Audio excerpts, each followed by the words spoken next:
It's me, your boy Mehdi Hassan, and welcome to my Facebook page live. And আজকে হচ্ছে special একটা live.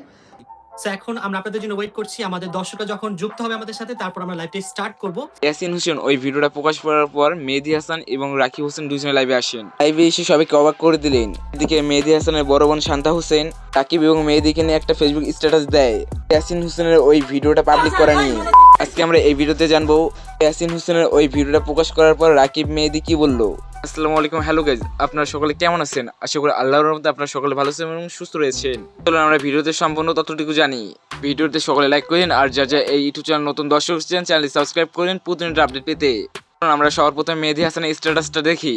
মেহেদী হাসান জানিয়েছেন, সবাই বলছে আমি নাকি টাকা চুরি করেছি। হায়রে জীবন, এখন কিছু বলবো না, একদিন সবার সামনে আসবেই, সত্য জয় হবে, সেদিন বুঝবেন মেহেদী কি ছিল।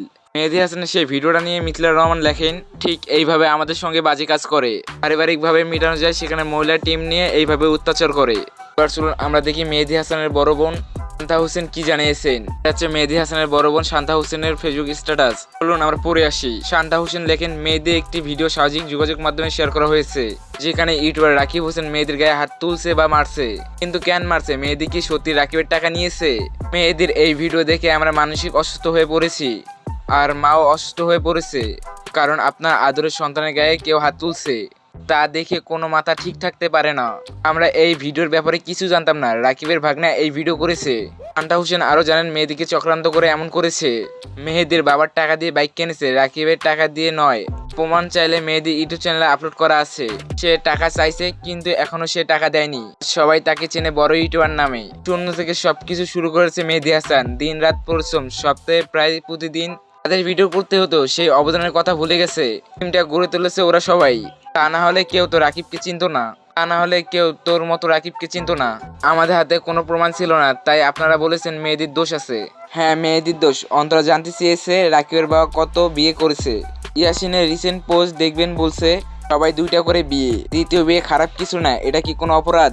এই ভিডিওটা পুরোটা দেখলে বুঝবেন আপনাদের ইউটিউবারের মুখ কত খারাপ আর ভদ্র মুখোশ পরে থাকে।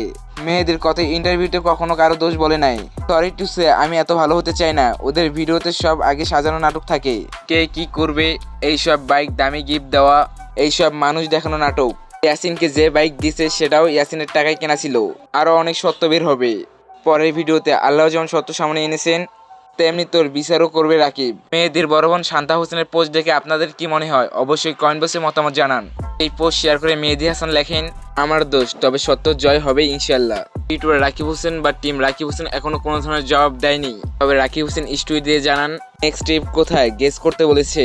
আপনাদের কি মনে হয় কোন দেশে ব্লগ করতে যেতে চলেছে? আর হ্যাঁ গাইজ, অবশ্যই কমেন্ট বক্সে কমেন্ট করে জানাবেন রাকিব মেহেদী ইয়াসিনের ইস্যুটা নিয়ে। আপনাদের মতামতটা দেখতে চাই, কার কি মতামত। কমেন্ট বক্সে কমেন্ট করে জানান এই বিষয়ে আপনারা কি কি জানতে চান। এর পরবর্তী ভিডিওতে আপনাদের কমেন্টের প্রত্যেকটা রিপ্লাই দেওয়া হবে।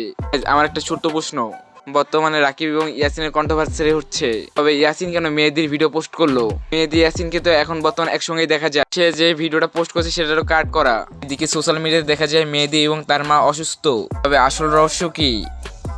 রাকিব হোসেন যদি লাইভে এসে বা পোস্ট করে জানায় তাহলে পুরো বিষয়টা ক্লিয়ার হয়ে যাবে। মেহেদী এবং ইয়াসিনের এই ইস্যুটা নিয়ে আপনাদের কি মনে হয় অবশ্যই কমেন্ট বক্সে কমেন্ট করে জানান। আজকের ভিডিওটা এই পর্যন্ত। ভালো থাকুন, সুস্থ থাকুন, আল্লাহ হাফেজ।